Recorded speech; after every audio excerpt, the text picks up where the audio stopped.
সাবেক প্রধান উপদেষ্টা ডক্টর মোহাম্মদ ইউনূসের বিশেষ সহকারী ফয়েজ আহমেদ তোয়েবকে নিয়ে যে আলোচনা চলছে সাম্প্রতিক সময়ে, তা এই মুহূর্তে এসে কেবলমাত্র তার নিজের মধ্যেই সীমাবদ্ধ নেই। এর সাথে জড়িয়ে পড়ছে খোদ ডক্টর মোহাম্মদ ইউনূসের নাম। কেঁচো খুঁড়তে সাপ বেরিয়ে আসছে। ডক্টর ইউনূসের নিজের দুর্নীতি আড়াল করতেই নাকি ফয়েজ আহমেদ তোয়েবকে তড়িঘড়ি করে অন্তর্বর্তী সরকারের মেয়াদ শেষের আগেই বিদেশে পালিয়ে যেতে সাহায্য করা হয়েছে।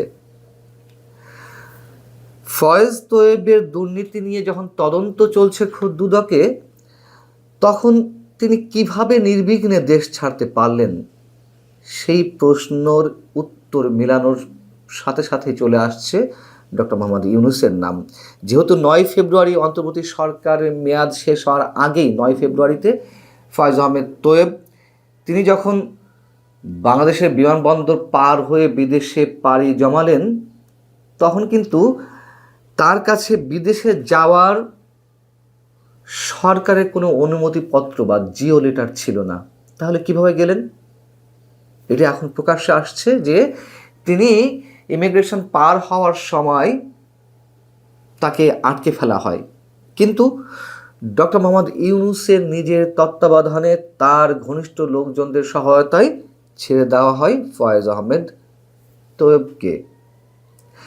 কালের কণ্ঠ একটি প্রতিবেদন করেছে, সেখানে বলা হচ্ছে যে দায়িত্ব নেওয়ার পর থেকেই টেলিকম ও আইসিটি খাতে ফয়েজ তোয়েবের বিরুদ্ধে একচ্ছত্র আধিপত্য বিস্তারের অভিযোগ ওঠে। এবং একথা আমরা সবাই জানি, তোয়েবের বিরুদ্ধে যত অভিযোগ রয়েছে তার প্রায় সবই ডক্টর ইউনূসের ইচ্ছাতেই হয়েছে। গ্রামীণ ফোনকে নিয়ম নীতির বাইরে নানান ধরনের সুযোগ দেওয়া হয়েছে শত শত কোটি টাকার। এবং আমরা জানি যে গ্রামীণ ফোনের 39% শেয়ারের মালিকানা রয়েছে ডক্টর ইউনূসের নিয়ন্ত্রণাধীন গ্রামীণ টেলিকমের। অতএব হিসাবটা নিশ্চয়ই আপনারা বুঝতে পারছেন। আর বিভিন্ন গোয়েন্দা সূত্র থেকে যেটুকু আমরা জানতে পারছি তা হচ্ছে ফয়েজ আহমেদ তোয়েবের বিরুদ্ধে 550 কোটি টাকা আর্থিক কেলেঙ্কারির অভিযোগ। যেমন নগদের যে কেলেঙ্কারি, মোবাইল ফিনান্সিয়াল সার্ভিস নগদের যে পরিচালনা পর্ষদ ছিল সেটি ভেঙে দিয়ে ফয়েজ আহমেদ তোয়েব তার নিজস্ব লোকজন সেখানে বসানো শুরু করলেন এবং তার ব্যক্তিগত সহকারী আতিক মোর্শেদকে ব্যবহার করে নগদ থেকে প্রায় 150 কোটি টাকা সরিয়ে নেওয়ার অভিযোগ অনেক আগে থেকেই তার বিরুদ্ধে উঠেছে।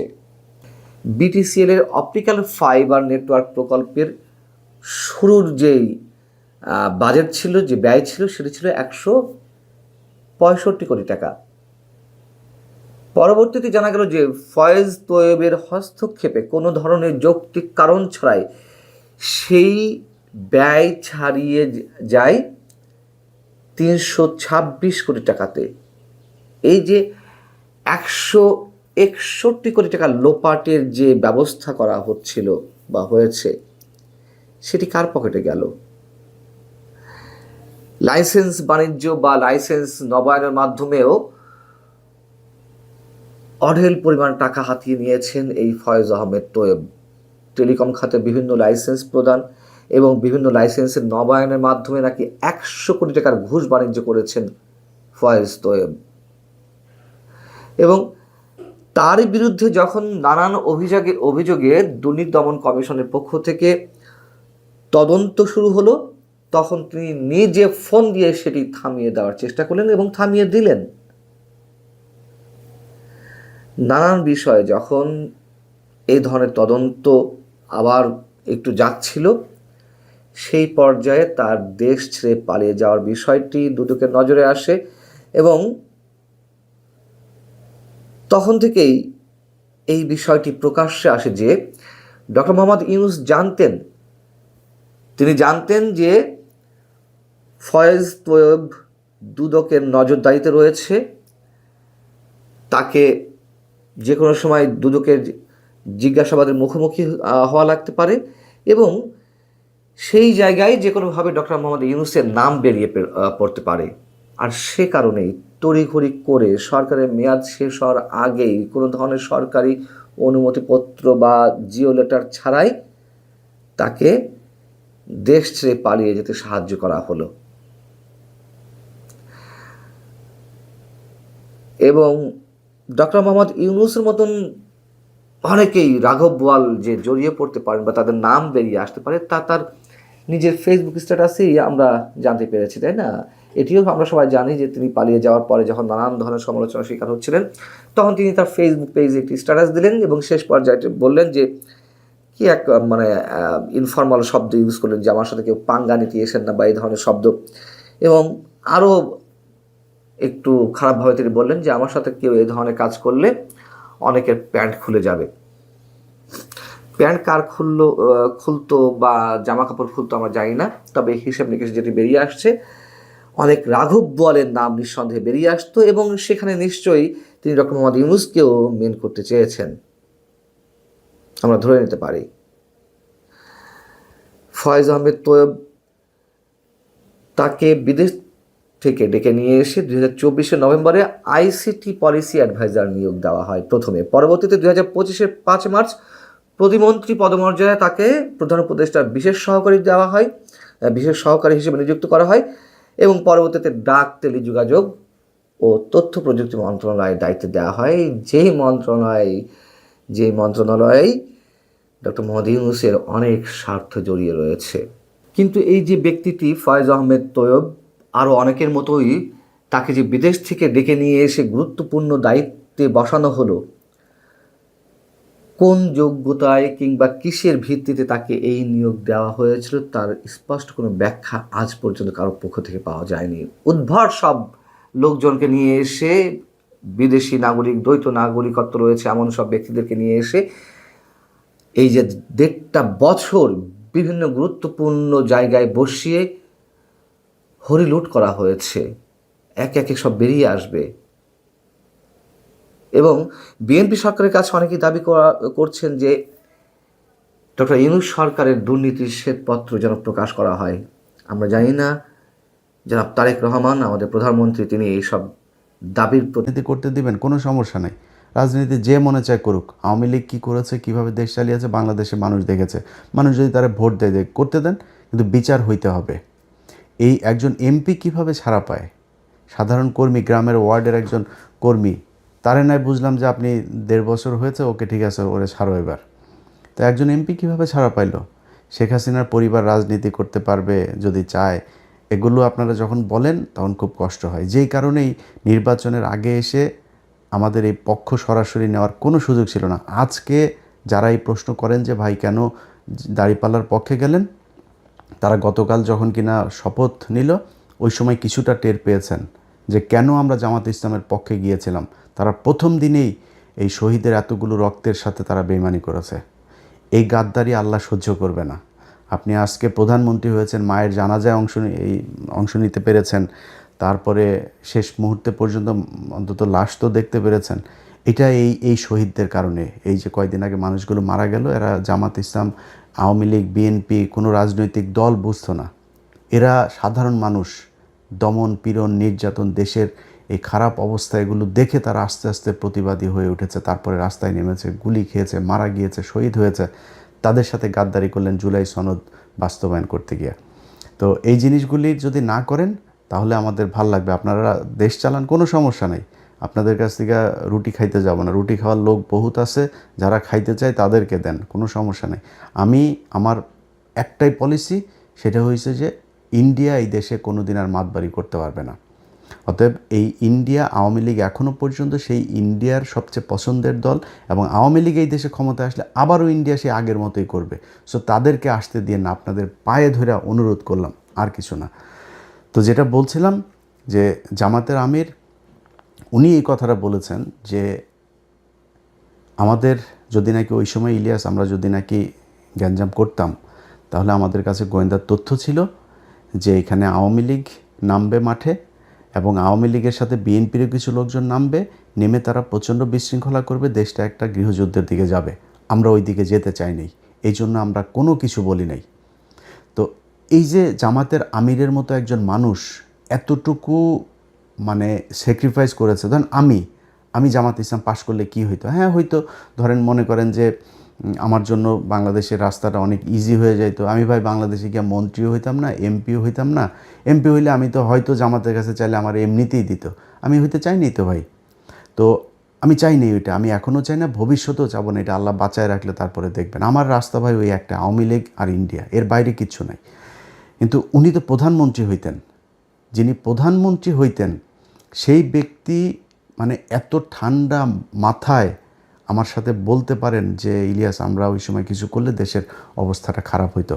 আগে বলেছি, আল্লাহর কসম করে বললাম যে এতটুকু স্যাক্রিফাইস উনি করেছেন। তো সেই মানুষগুলোর জন্য আপনারা মানে ন্যূনতম সৌজন্যতা বোধ, সহযোগিতা, সহমর্মিতা দেখাইতে পারবেন না?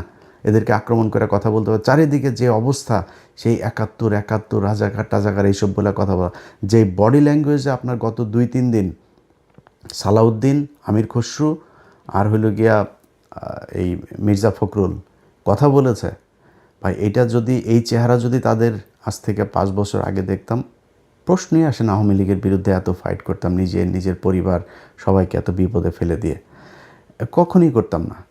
তো যাই হোক, আজকের এই ভিডিওটা যে কারণে আপনাদেরকে কথাগুলো যে কারণে বললাম সেটা হচ্ছে যে ভাই আপনারা ক্ষমতায় এসছেন, দেশ চালান, কোনো সমস্যা নাই।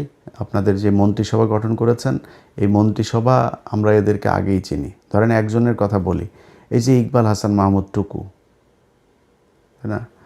এই ইকবাল হাসান মাহমুদ এই বদমাইশ না? সেই যে বিদ্যুৎ চুরি করেছিল, যে বিদ্যুৎ খাতে যে লুটপাট করেছিল, এই বদমাইশই তো। সেই বদমাইশরা আবারও আপনারা সেই বিদ্যুতের খাতেই দিয়েছেন। আপনার এই চোর, আপনার সালাউদ্দিন, তারা স্বরাষ্ট্রমন্ত্রী বানিয়েছেন। এরকম আরও অনেক চোর আছে, যেই চোরেদেরকে আপনারা আবার বসিয়ে দেন। কিছু ভালো মানুষও আছে, এই যে আলতাফ হোসেন চৌধুরী, এই লোকটা যদি আসতো ইতে অনেক ভাল লাগতো। ওই যে সাকা চৌধুরীর ছেলে হুমাম কাদের চৌধুরী, উনি যদি আসতো অনেক ভাল লাগতো। নতুন ইশরাক এসেছে, একটা ভালো পছন্দ। তারপর এরকম আরও অনেকেই ছিল যাদেরকে আপনারা আনতে পারতেন। এটা আমাদের আলোচনার বিষয় না যদিও, কিন্তু এখানে যে চোরগুলোকে এনেছেন, এই চোরগুলো দিয়ে এই যে মির্জা কী বলে ফখরুল ইসলাম আলমগীর, এই মির্জা ফখরুল ইসলাম আলমগীরের ভাই তো মনে করেন এখন লুটপাট করে মানে অস্থির বানায় দিবে। আপনার হাতে রিজার্ভ আছে কত ভাই? রিজার্ভ কত? ডক্টর ইউনূস তো তেনা তুনা পেঁচায়া আকুর বিল বাকি, আদানির বিল বাকি, বিশ্বব্যাংকের বাকি, কিস্তি বাকি, IMF-এর কিস্তি বাকি, বিভিন্ন বাকিটা কী করে শেষের দিকে এসে আমরা $29 বিলিয়ন রেখে গেলাম। এই $29 বিলিয়ন ভাই, এই রোজার পরই অবস্থাটা দেখেন না। অলরেডি ডলারের দাম ঊর্ধ্বমুখী। আজকে জ্যাকসন আইটি গিয়েছিলাম, দেখলাম যে আমি গত ৩-৪ দিন আগে জ্যাকসন আইটি গিয়ে দেখলাম কত যেন আজকে তার চাইতে $1 বেশি। তো ডলারের দাম বেড়ে যাচ্ছে। তারপরে জিনিসপত্রের দাম, এখন এই যে রমজান এসেছে, জিনিসপত্রের দাম বাড়ানো, নানান চ্যালেঞ্জ সরকারের হাতে। তো এই যে জায়গাগুলো, আপনারা এমনিতেই তো ভাই অস্থিরতার মধ্যে থাকবেন, তার উপরে এসে আবার এখন রাজনৈতিক যে বিরোধী দলটা আপনাকে সহযোগিতা করতে যাচ্ছে, সেই বিরোধী দলটাকে আপনি খোঁচায় আবার সেই ৭১-৭২ এসব ৭১-৭২ ট্যাবলেট বাংলাদেশের মানুষ আর খাবে না। আপনার ওই যে ৩২ নাম্বার ভেঙে দেওয়া হয়েছে না, এই ৩২ নাম্বার আবার ওইখানে ওইটার করেন, যেহেতু আওয়ামী লীগের অফিস টফিস খুলে দিচ্ছেন, তো ৩২ নাম্বার আবারও মেরামত করেন, আবারও ভাঙা হবে। এটা নিয়ে কোনো ডাউট নাই। এইভাবে আপনারা যদি নাকি আওয়ামী লীগকে রিহ্যাবিলিটেট করতে চান, করতে পারেন, করে যান, দেখেন কতটুকু আওয়ামী লীগ আর আপনারা সব এক হইয়া তারপরেও জামাতের সাথে ৫ বছর পরে লাগতে আইসেন, দেখেন তারপরে জামাতের ভোট কত আছে আর আপনাদের দুইটারে মিলায় ভোট কত আছে। তো যারে জুতা দিয়ে পেটাইলেও যার লজ্জা হয় না, তারে তো আর থাপড়ায় লাভ নাই, তাই না? তো জুতা দিয়ে পেটাইছে আওয়ামী লীগ, তারপরে আওয়ামী লীগই ভালো, আওয়ামী লীগের লোকজনরা আপনাদের এত পিরিতি আওয়ামী লীগের সাথে, তো করেন, সমস্যা কোথায়? আপনারা চালাইতে থাকেন আওয়ামী লীগের নিয়ে, মানুষ এগুলি দেখছে। আপনি যদি মানুষের মাইন্ড রিড করতে না পারেন, তাহলে এই আওয়ামী লীগের যে অবস্থা হয়েছে, আপনাদের অবস্থা ঠিক ওই রকমই হবে। আপনারা আওয়ামী লীগ এবং এই ইন্ডিয়ার আজকে এই জুলাই আন্দোলনের একদম মূল এজেন্ডা ছিল হচ্ছে এই দুইটা, যে আওয়ামী লীগ ইন্ডিয়া এই দুইটার ব্যাপারে মানুষ এত পরিমাণে খেপেছিল, সেই দুইটারই আপনারা বিশাল প্রীতি দেখাইতে যাচ্ছেন। মন্ত্রী পরিষদটা আমি যদি নাকি নাম ধরে ধরে বলি, ওনার এরা তো সব প্রভাবশালী লোকজন, তো আর নতুন করে আর বিতর্ক বাড়াই না। বাট আমার কাছে মনে হয়েছে যে একদম 8-10 জন একদম ইন্ডিয়ার মানে পয়দা করা মন্ত্রী এখানে বানানো হয়েছে, একদম চিহ্নিত ইন্ডিয়ান রয়্যাল এজেন্ট, তাদেরকে এখানে মন্ত্রী পরিষদে বসানো হয়েছে।